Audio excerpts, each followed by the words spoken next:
নমস্কার। ডোনাল্ড ট্রাম্পের big beautiful bill ভারতের উপর ব্যাপক অর্থনৈতিক প্রভাব ফেলতে পারে, বিশেষ করে ভারতীয়দের পক্ষ থেকে বিদেশে পাঠানো রেমিট্যান্সে বড় পরিমাণের কারণে।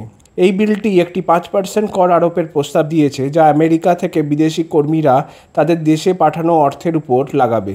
যদিও এটি বিশেষভাবে ভারতীয়দের লক্ষ্য করে তৈরি হয়নি, তবে ভারতের উপর এর প্রভাব সবচেয়ে বড় হতে পারে, কারণ ভারতের বিশ্বের সবচেয়ে বড় রেমিটেন্স গ্রহণকারী দেশ।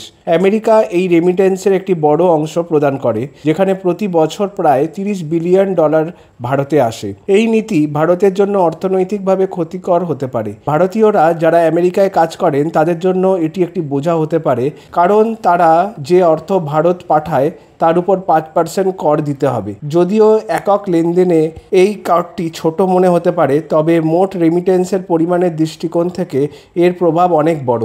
ভারতীয়দের মোট $30 বিলিয়ন রেমিটেন্সের উপর 5% কর আরোপ করলে তার প্রায় $1.5 বিলিয়ন বা 10,000 কোটি টাকা হতে পারে, যা ভারতের জন্য একটি বিশাল আর্থিক ক্ষতি। এছাড়া এই কর নীতি ভারতের অর্থনীতির আরও বিশৃঙ্খলা সৃষ্টি হতে পারে, বিশেষ করে রিয়েল এস্টেট সেক্টরে। বহু বছর ধরে বিদেশে কাজ করা ভারতীয়রা তাদের উপার্জিত অর্থ ভারতের বিভিন্ন প্রপার্টিতে বিনিয়োগ করেছে।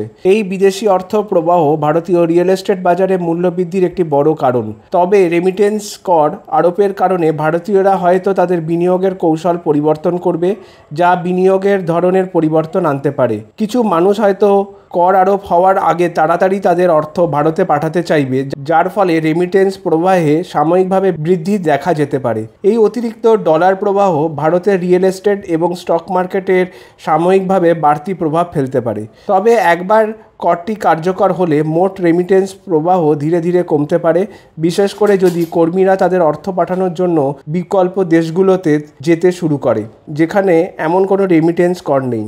অন্য দেশগুলো যদি এই নীতি অনুসরণ করে, তাহলে ভারতের জন্য দীর্ঘমেয়াদী প্রভাব আরও খারাপ হতে পারে। ভারতের জন্য সবচেয়ে বড় উদ্বেগ হলো দীর্ঘমেয়াদী প্রভাব।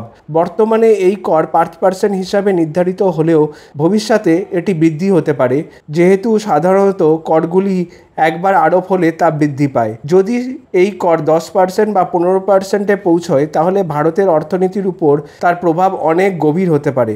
রেমিটেন্স কমে গেলে ভারতের ভোগদানের কাহিনী, যা রেমিটেন্স রিসিভ হাউসহোল্ডের খরচের উপর নির্ভর করে, তাতে নেতিবাচক প্রভাব পড়বে। এই সম্ভাব্য ক্ষতি মোকাবিলা করার জন্য ভারত হয়তো আমেরিকার সঙ্গে কূটনৈতিক আলোচনা করতে পারে, সম্ভবত বাণিজ্য আলোচনা বা অন্যান্য উপায়ে, যাতে ভারতীয় কর্মীদের জন্য রেমিটেন্স কর দিতে কিছু ছাড় বা সুরক্ষা পাওয়া যায়। যদি ভারত এই ছাড় পেতে ব্যর্থ হয়, তাহলে দীর্ঘমেয়াদে এর প্রভাব ভারতের বিভিন্ন সেক্টরে, যেমন রিয়েল এস্টেটের থেকে শুরু করে বৃহত্তর ভোক্তা অর্থনীতিতে এটি একটি বড় সমস্যা হয়ে দাঁড়াতে পারে।